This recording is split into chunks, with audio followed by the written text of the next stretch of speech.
On today's show, The next round ended up getting canceled, so I still won, but there was kind of an asterisk next to it. So I was kind of going into senior year, kind of looking to put the exclamation point on things, and safe to say I probably did that.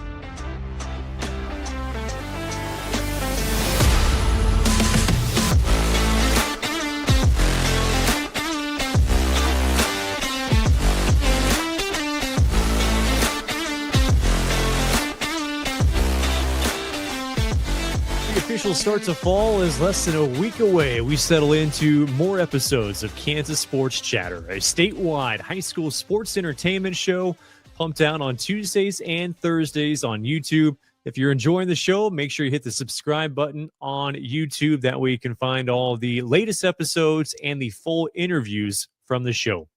Away we go with today's show. Today's guests, Blake Buresh of Phillipsburg football, Wyatt Garr of Bishop Miege soccer. They'll be our leadoff question. Scott Paske with KSHSAA Covered, one of the staff writers, will share a story of a recently inducted KSHSAA Hall of Fame member this year. Greg Maxwell with Ellinwood volleyball, the head coach, will be our quality time interview. Jeff Bollig with Kansas Sports Hall of Fame. He'll be talking about a Hall of Fame member as well, Jackie Stiles, well known. Jeff Wurtz with TVL Spotlight, which is a social media account that highlights the Twin Valley League, will be joining the show to talk about volleyball. Noah Holtzman with the University of Kansas, a member of the men's golf team, and out of Bishop Carroll High School will be our next level talent. And Cameron Birney with KCMC Sports out of Greensburg, Kansas, will be with us to close out the show, sharing one of his broadcasting highlights to close things out. Here we go, the leadoff question. The leadoff question with Blake Buresh with Phillipsburg football, stating Plainville is his favorite place to play outside of his home field. I don't know. They just got like a little bunch of trees around it, and it's kind of like in low into like a little valley type deal. Kind of cool. Have you performed well there? Do you remember any of your performances? I mean, not really.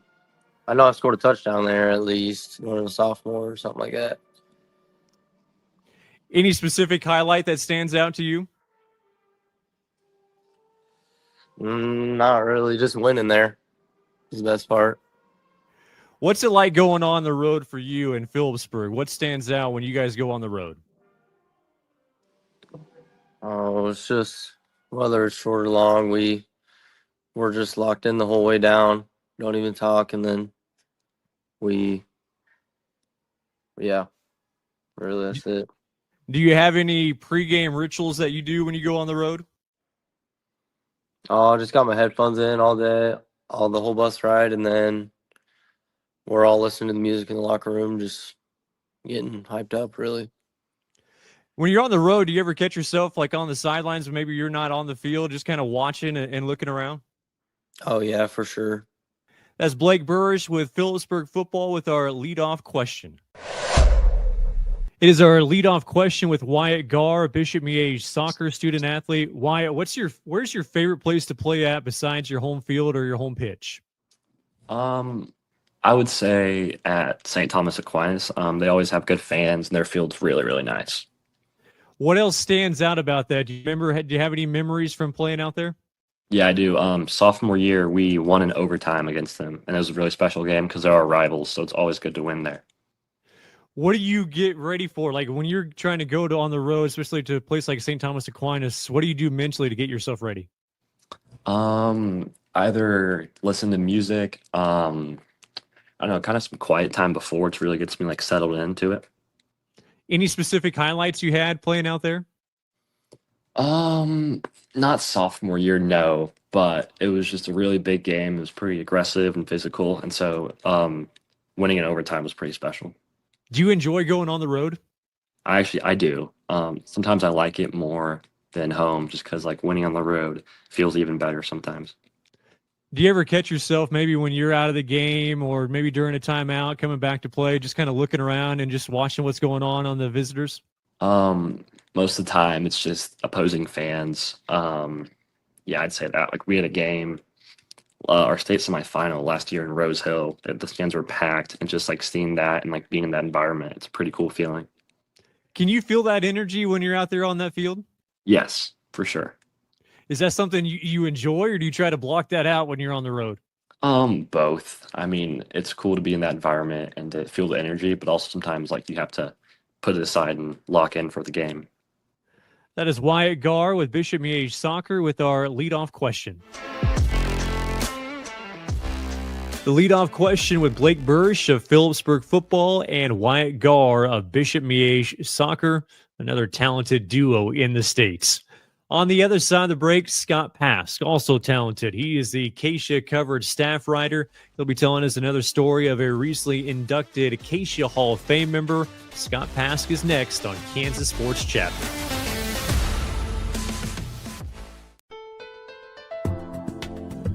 The key to a great game is sportsmanship. It is essential to show respect to your opponents, teammates, coaches, and yourself.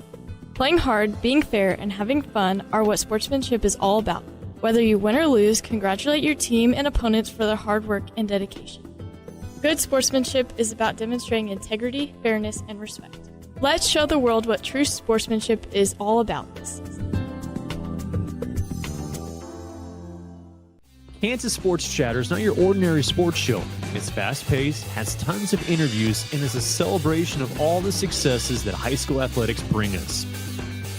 Hear from statewide guests, the coaches, the players, officials, media personalities, and all the recognizable big names that make high school athletics so great in Kansas. Kansas Sports Chatter, where sports and entertainment collide. Check it out on YouTube or anywhere you download your podcasts.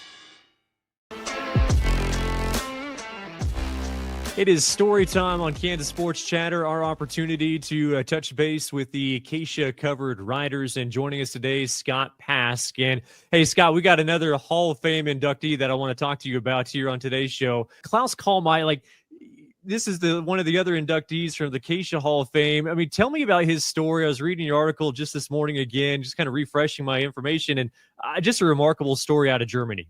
Yeah, Klaus, is just notorious, or known around the state. Not notorious, but really well known around the state. Known as Mr. Soccer, and really was kind of a driving force behind getting the sport growing at the high school level here in Kansas. And I was able to spend some time with him this summer. Had a long lunch with him. I was kind of curious, how does a guy from Germany end up in the middle of the United States and influencing soccer, and his story it's so fascinating. He came over to the States in second grade and basically flew over one day. We started school here in Wichita the next day. Didn't know any English. Kind of had a rough family situation, and got over here with his mom and stepfather, and really had to kind of feel his way through and learned English, what he could at school, but by also watching the Little Rascals and some cartoons on TV at home. So just really had to kind of grind his way through his early years, and eventually had a real good kind of middle school run, but then enrolled at Wichita East at high school, and things kind of took a bad turn for him. He actually was a high school dropped out temporarily, went back to Europe for a little bit, came back to the States, and kind of had trouble finding a high school here in Wichita to finish up. Was able to pass the test and got into Wichita Collegiate of all the schools, and ended up graduating from there, and kind of launched himself into teaching and coaching career. Graduated from Wichita State, but just through it all, that love for soccer, he kind of kept bringing that along with him, and introduced the program at Wichita South. Got it started as a club sport in the late 70s, and this time of year, the Titan Classic, Wichita South's high school soccer tournament. That's a tournament that Klaus started back in 1979, which is the first year when South played as a varsity program, and that tournament continues today. It's one of the bigger high school tournaments in the state every year. But Klaus started the program at Wichita South, kind of got the sport growing in the Wichita City League, and then eventually expanded out throughout the rest of the state. Started the college program at Newman University in the mid 80s, and so kind of had those dual roles of getting programs started at the high school and soccer college level. Eventually helped the State High School Activities Association kind of as a rules administrator, rules liaison, putting on clinics around the state and helping the sport grow in other areas. But Klaus, just a really interesting background, and that background I talked about were kind of the struggles that he went through growing up. He ends up after several administrative roles in the Wichita area, ends up being the hearing officer for disciplinary matters in Wichita USD 259. And so he's got this role after coaching. He goes into soccer officiating and has kind of a dual role as the judge and jury for disciplinary matters in the Wichita School District, and use that background, all those struggles growing up, to, I think, really, he had to make some tough calls. That's playing judge and jury on long-term suspensions and things like that is really kind of a difficult role. But he said it kind of ran parallel to his soccer officiating, and the two, he said, kind of ran hand in hand and helped him officiate some tough matches over 30 plus years at the high school, college level. And so, very, I know I wove quite a tapestry there talking about all the different things he did, but Klaus, just a very fascinating character and one who with a real dynamic personality. And I think that kind of helped, sometimes getting that new sport into an area where people aren't used to it, you can rub some people the wrong way. But Klaus had a good way of navigating all that and really helping high school soccer become a big thing here in Kansas. Hey, Scott, really good story. Encourage everyone to go check that one out, and also the rest of the case you covered articles. Appreciate your time, and we'll talk to you next month. Enjoyed it very much, Cole. Thanks. That is Scott Paske, one of the Acacia covered staff writers, joining us here for Story Time on Kansas Sports Chatter. Here's a hard truth. If your business isn't using AI in its marketing, you've already fallen behind. But there's an advertising agency in Kansas that can get you back up to speed. That agency's name is Myers Enterprises Media Research. The name sounds dry because the company's run by engineers, not salespeople. They use superior research and analytics that drive results with surgical precision. Marketing doesn't have to be a gritty battle in the trenches. Your business can win from the box. Visit their website, mediaresearch.agency, to learn more. It's time for our Quality Time interview on Kansas Sports Chatter, an opportunity where we get to spend a little extra time with our next guest. And that next guest is Greg Maxwell. He is the head coach of the Ellinwood High School volleyball team. Coach, appreciate you coming on. How's it going in Eagle Country? Sure. Appreciate you having us. Things are going well right now. For you, and you look at the month of September, what do you want to get out of September? What are your expectations, and what are you trying to at least kind of glean from the month of September with your team? We've had a little bit different philosophies as I've matured as a coach, as a head coach. Our summer is very important to us. We spend a lot of time really preparing, and we like to be off and running once we get to the first part of the season. And that hasn't changed. But, as you look at some of the model programs who have won these state titles and are accomplishing that major goal, we see there's a lot of growth through September that I think we've missed in the past couple of years. So we're looking at where we are now and where we want to be by the end of September as far as statistical improvement, but also just cleaning some things up to where our timing with some of our aspects is a little bit stronger and just our overall consistency. What does a typical Ellinwood practice look like at this time of the year? I'll tell you what, they're tough, and the girls would tell you that. A lot of it comes down to, there's an anxiety that I hold every day that I want to create the best practice plan possible, that I know that we're maximizing the time, efficiency for these girls. I ask them to work extremely hard, both physically and probably even more so mentally. And that puts a lot of pressure on myself, that I want to make sure that I'm giving them the best, that we're coming out of each practice better than we went into it. This year's different. We are at a level now from a team aspect that we're not spending as much time on some of the big skills. We're focused more on really polishing up some of the finer details and the little things that'll help us. And, tempo is one of our goals. We want a faster offense. We want to be a little bit cleaner on defense, and just trying to add some things that will give us that edge when it comes down to that, most crucial times at the end of the year when the pressure's on and we have that advantage. So how detailed is that practice? Because I remember reading an article or a story on John Wooden at UCLA, and he would write to the seconds of what he wanted to do at every second of every practice. Do you go that far, and how do you structure it? I've actually adapted a little differently. I used to do it time like that. I went on everything on time. Now it's my list is everything that needs to be accomplished during that day. And I will basically adjust times as needed. If we don't get to a certain point or a threshold that I expect for that drill, we're going to stay in until we get there. And usually we don't bend that rule until we accomplish whatever it is that specific drill is. There are times I'll pull a drill, maybe if it gets a little bit too long, and I think it's important. I've just learned as a coach, you've got to take the temperature of your kids, and there's certain days they're going to be able to handle certain pressure that you can apply to them, and other days that you got to maybe reroute that a little differently and put pressure in a different way that's going to, be productive. Because it's important, and I've told the girls we've got to push ourselves in all aspects, including myself, that we might not leave the gym feeling good about how we ended a drill. Where in the past we always like to end on a great note, and this year we want to kind of push to. There might be a day we're frustrated, and we come back the next day and know that okay, we got to be better today. You mentioned the drills. So, like, say in volleyball, an individual messes up on one of those drills. Do you stop it and focus on that actual individual and kind of pull them aside, or do you kind of make it more of a team fix where you guys fix it together? Really, more team is what we kind of do. There might be a moment where we, individually, I'll walk out there and explain something that, maybe you can see maybe one kid's just not grasping what we're trying to accomplish.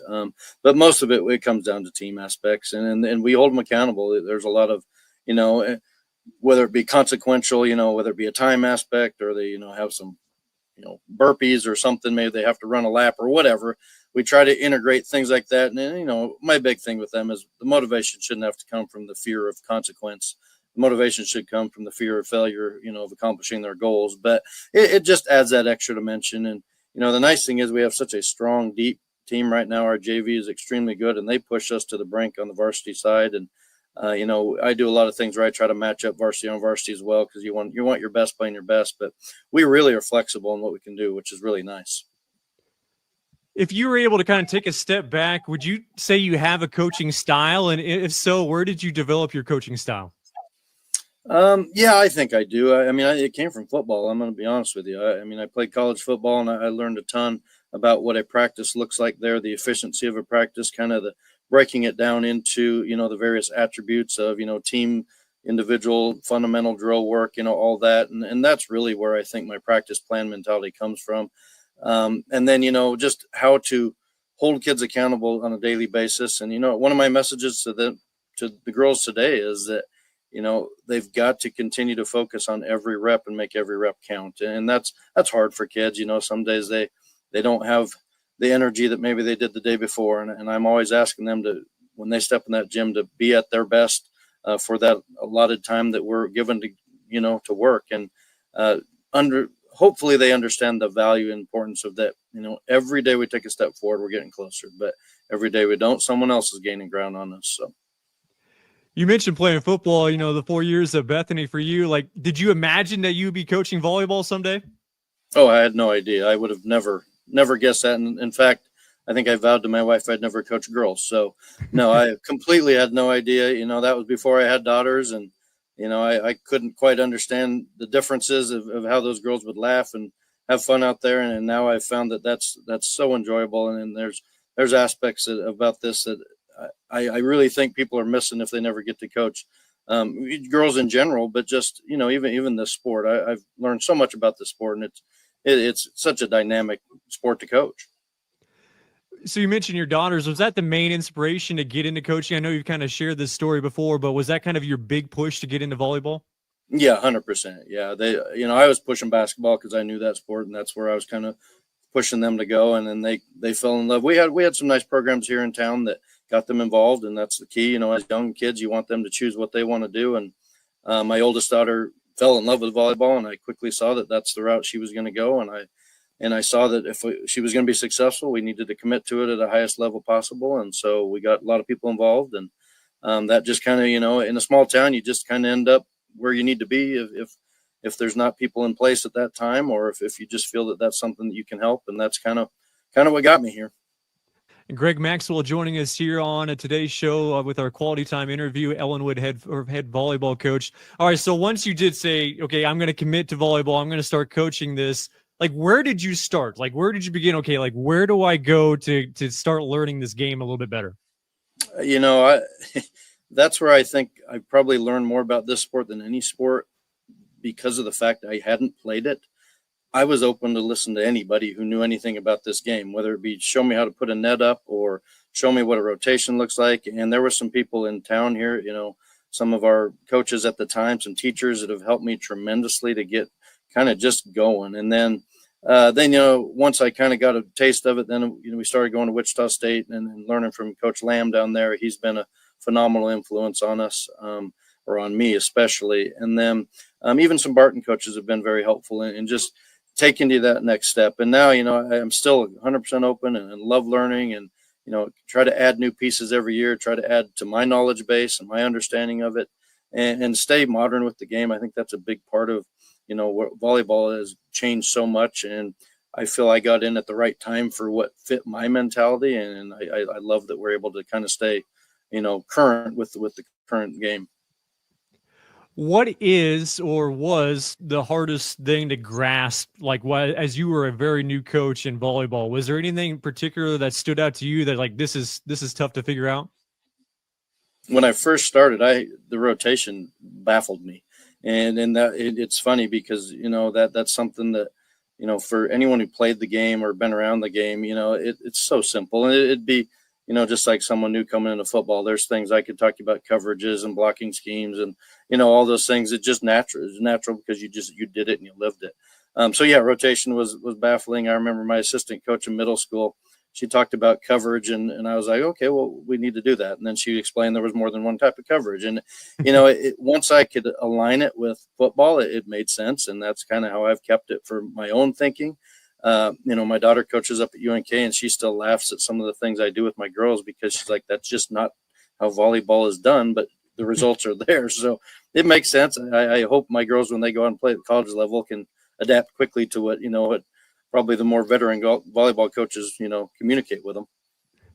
Well, building that Ellinwood culture up in the sport of volleyball, Coach, what has that been like and what have been some of the keys to just kind of continue to push it forward? You have to start young. I mean, I recognize that way back when my older daughter was in it. I could already tell that at that point in her career, her age class and in the classes around her were already a little bit behind, and we did a ton with those girls. But it really enlightened me that with my younger daughter, all those classes around her and that group has to be involved at the highest level as quickly as possible. And, lighting that fire of passion of seeing competition and enjoying that, being part of that team and being part of something special. And obviously at that age, they had a lot of success and that really lit the fire for them. And, and then once you're in that realm, I think it's truly understanding, what you're teaching them at what age level and getting them to truly understand, that there's long-term growth, but that success also needs to occur along the way. Making it to state last year, great experience for your club. Now with the expectations coming into this year, what did you pull from that state appearance experience from last year they can take into this year? The Saturday is different. And, we've been there a couple times and I told them on Friday night, we absolutely played, lights out on Friday and pool play. And, I'm very blunt and honest with them. I flat looked at them. I said, girls, if you bring the same mentality tomorrow, you're going to be playing for a state championship. I said, but if I see it different in your eyes first thing in the morning, you're going to see concern in me because then we aren't embracing that moment. And they had a different look. It was different for them. They hadn't been there before. They didn't quite know mentally how to prepare for that. And you can't blame them.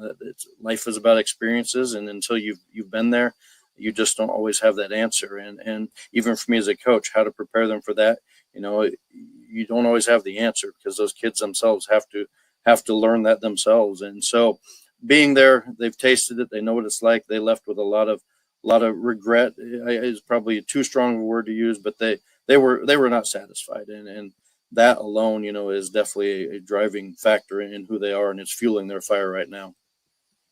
Coach, good insight. Appreciate your time and best of luck the rest of the season.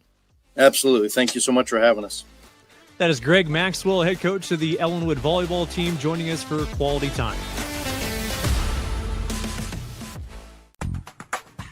Referees and game officials are a vital part of high school athletics. These men and women take time out of their lives to ensure a safe and fair environment for student athletes. As you attend sporting events this year, keep in mind the hard work and dedication of the officials. Respecting officials and authority figures is one of the most valuable lessons that we can teach our students. The Kansas State High School Activities Association and the Student Advisory Team would like to thank all those who take the time to officiate our competitions.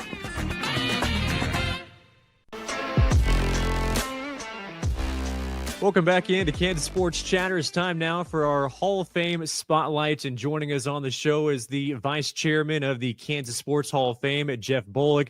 Jeff, appreciate you jumping back on the show, and I like this Hall of Fame segment that we're doing. It's just kind of a chance to shine that light a little bit brighter on a lot of those inductees. And today, Jackie Stiles. She's synonymous with basketball in the state of Kansas. I think everybody knows about her, especially for me growing up in this area, but Jackie's a really, really good one. Wow. You've seen these Twitter posts or polls about who's your Mount Rushmore of athletes in Kansas or who are your top 10. And, Jackie Stiles is listed as much as anyone when it comes to that listing. Tremendous athlete, tremendous person. I think what makes her so well accepted and beloved is the small town upbringing. She's little as herself. She competed against the Giants on the basketball court, and she did it with such excitement and energy and positivity. And that's a message she shares today as well. So she's just a tremendous athlete, tremendous person, and one of the best in Kansas all time.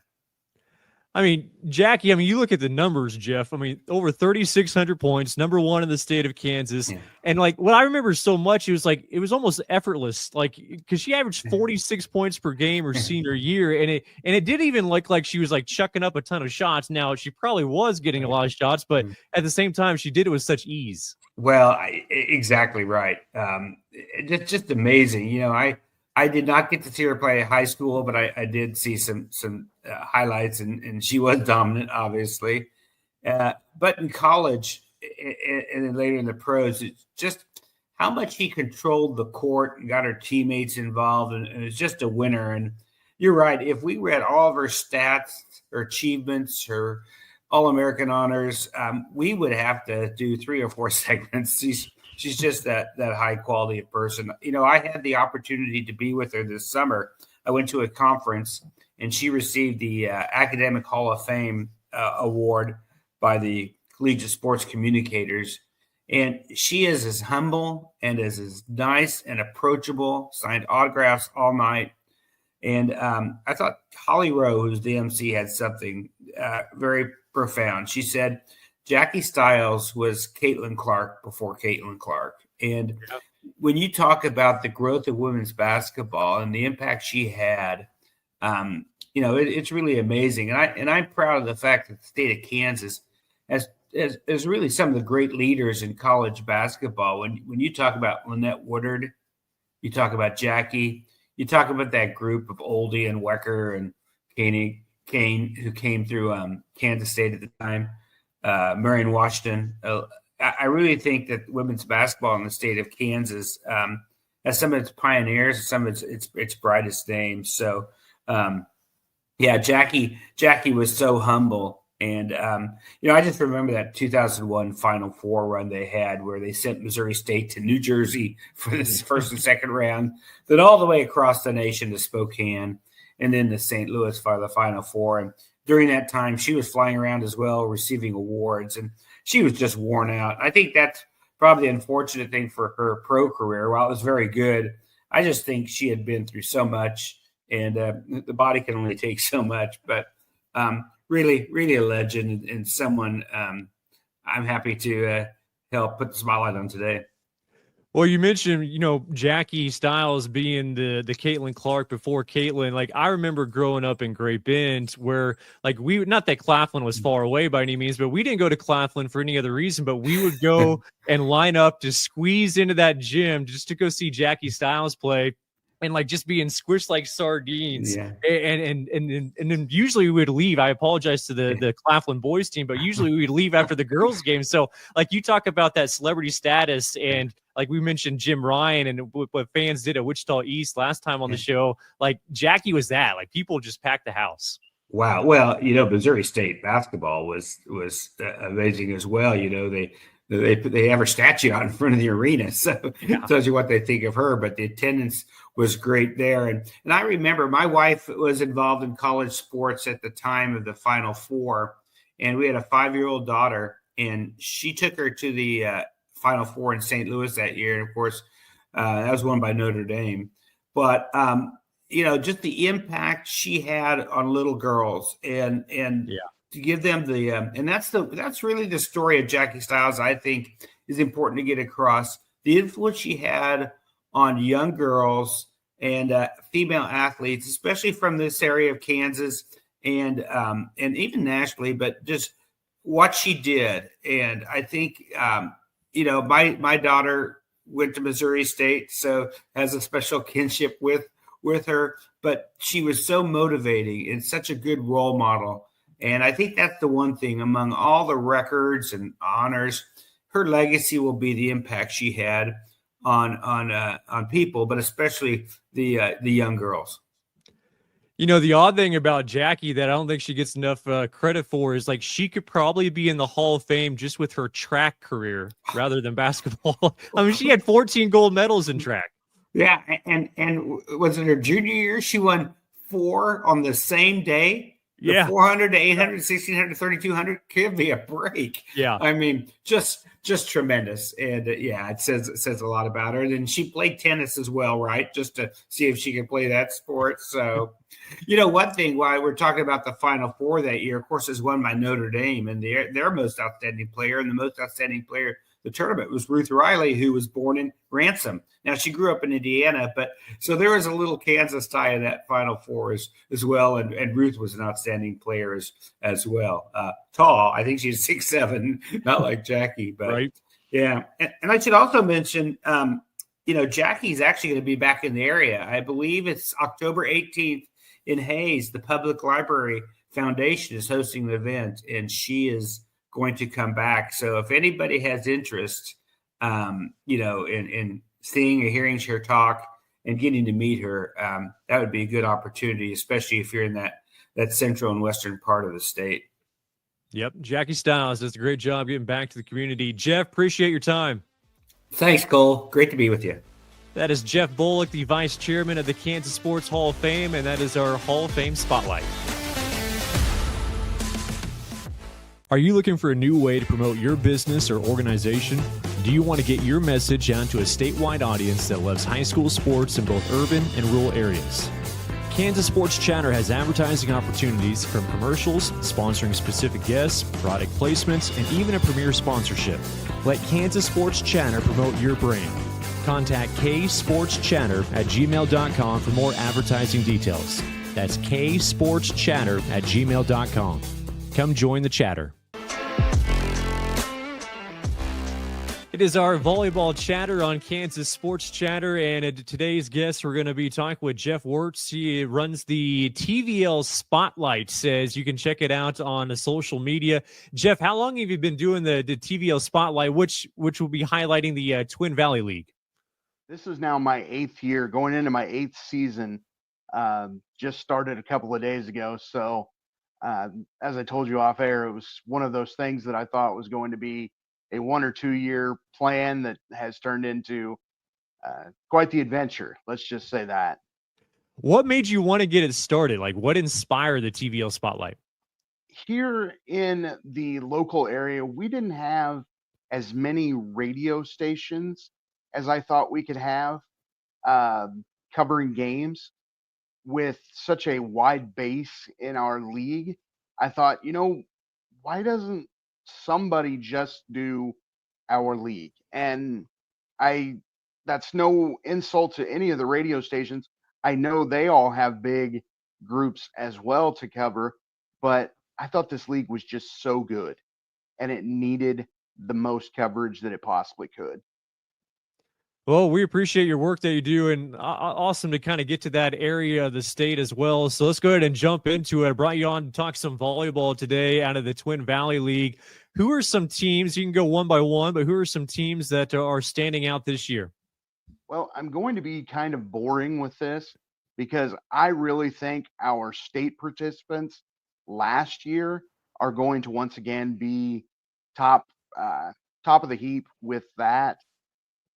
You can't go anywhere in the TVL volleyball scene without talking about the Hanover Lady Wildcats. I think they are a successful team and once again bring back a lot this year. Did have a rough weekend to start the season, but I think that only makes them just a little bit more motivated. Yeah, Melissa Hawley seems like she's got that thing churning right now. I mean, she seems almost just locked in the zone as far as what she's been able to accomplish. And this is a school that was traditionally, for the last few years, a football school. That has changed. No insult to the football team at all, because Coach Hoyer still has them rolling. But yeah, I think it's safe to assume that it's become a volleyball school in Hanover. What's another team out of the Twin Valley that we need to look out for in volleyball?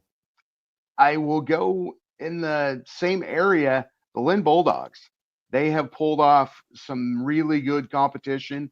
They were at state last year and keep most of those athletes back.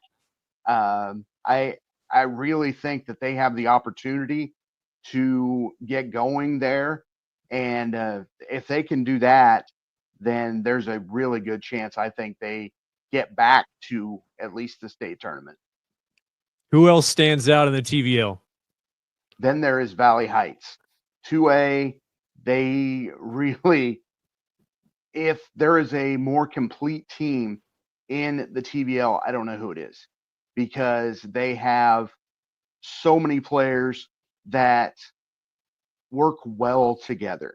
And I think that is the most impressive thing of all, not just one or two big stars. And they have very big stars as well, but they work well as a unit. And I really enjoy that. What's the excitement like there in the Twin Valley League as far as for volleyball? Just the competition, Jeff. I mean, what stands out to you? It seems like a really competitive league. It's like this every year. I always say the Twin Valley League tournament, both in volleyball and basketball, is my favorite of any sport, even at the state level. Just getting all of those teams together, because this is a league that is split into 3 divisions with some 2A teams, 1A Division 1 and 1A Division 2. So you don't always get those teams together, but when you do, I forget that I'm working because it's just a lot of fun. Any other teams that we need to be aware of before we let you go, Jeff?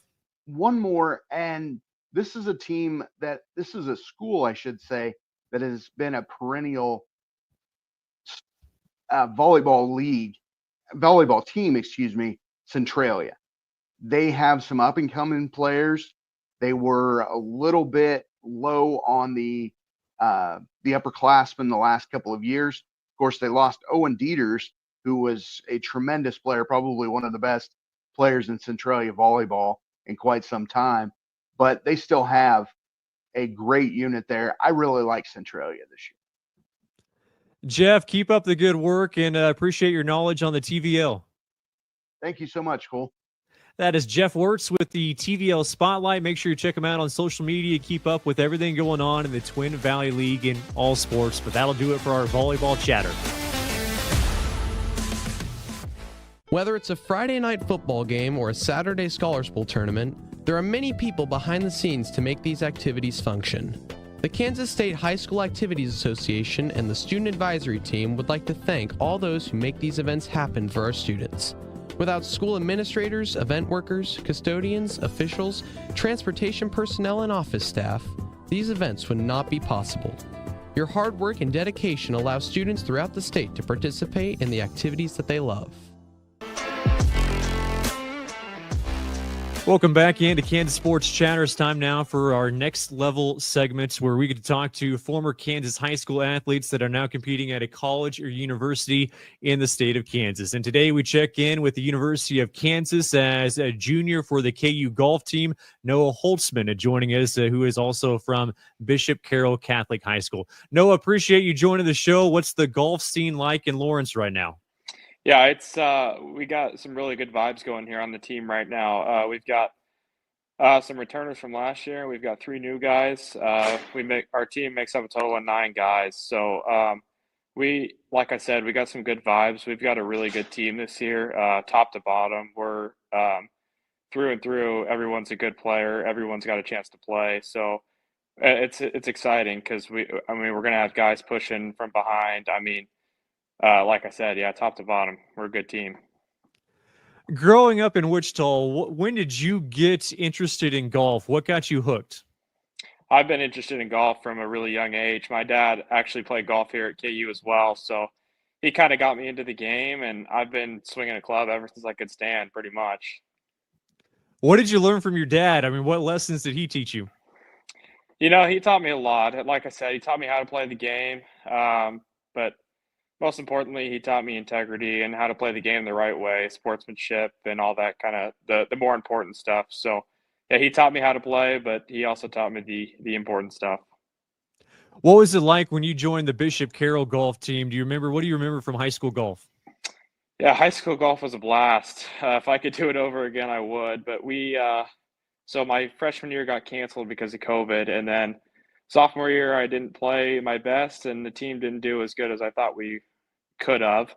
And then junior year I had a good year, but our team didn't qualify for state, so that's kind of what I was looking for in my senior year. And we not only qualified my senior year, but we also ended up getting the win. So that was more than I could have asked for. And yeah, like I said, we had 4 seniors that year, so we were all pretty tight, and yeah, it was a really fun year.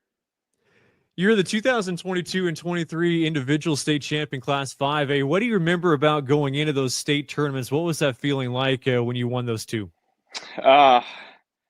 Junior year was a little weird because the second round got canceled. So, the conditions weren't great, but I went out there on day 1 and just played a solid round. And, I ended up with the lead by 1 or 2, I think. And the next round ended up getting canceled. So, I still won, but there was kind of an asterisk next to it. So I was kind of going into senior year, kind of looking to put the exclamation point on things. And safe to say I probably did that. But I was playing really good golf going into the state championship senior year. And I was just looking forward to the opportunity to go out there with my team and, have a good time and put some good scores out there.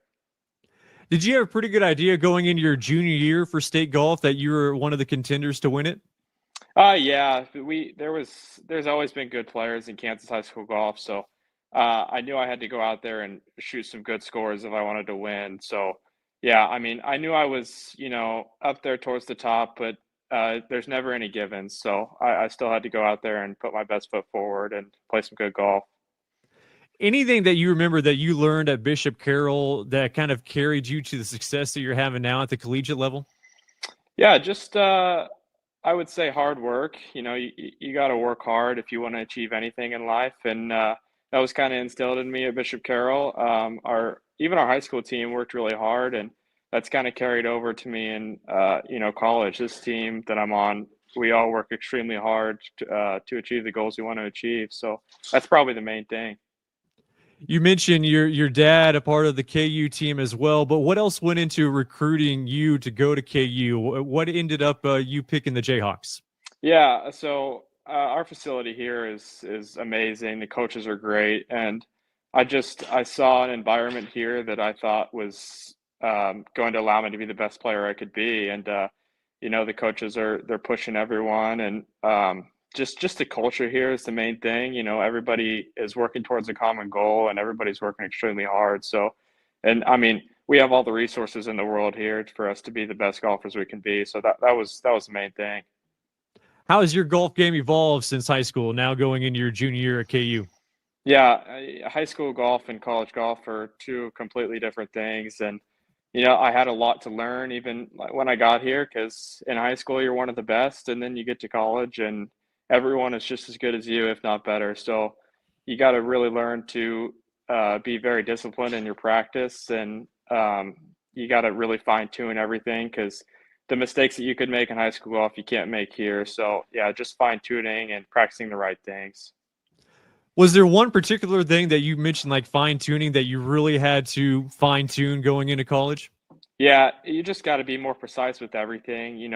Wedge yardages, your chipping and putting. You you really have to be spot on because there's not really a margin for error. So I would say getting my wedge yard just more dialed in and really focusing on chipping and putting is the main thing, because everyone hits it good once you get to college. So whoever can be the best chipper and putter and be the most precise is going to win. No, I appreciate your time. Best of luck this year. Yeah, thank you so much. Appreciate you having me on. That is Noah Holtzman, a junior for the University of Kansas golf team and out of Bishop Carroll Catholic High School for our next level talent. Are you a person that's always on the go? You can still easily keep up with Kansas Sports Chatter with the audio podcast. Hear each episode on Spotify, Apple, or wherever you listen to your podcasts. Make sure to follow the Kansas Sports Chatter podcast. Another show is coming to an end. If you're enjoying the show, make sure you hit that subscribe button on YouTube. Tell your friends. Tell your friends' friends. Tell some more friends. Hopefully you're really, really friendly. Before we close things out, let's hear a broadcasting highlights from Cameron Birney at KCMC Sports in Greensburg, Kansas. Enjoy, everybody. Vector behind him. It's ball split to the bottom side of the field. Two receivers to the far side going to roll the pocket to the near side. Bankston throwing, picked off. That's Omont down the sideline. The four-star has nothing but green grass in front of him. Pick six, Panthers.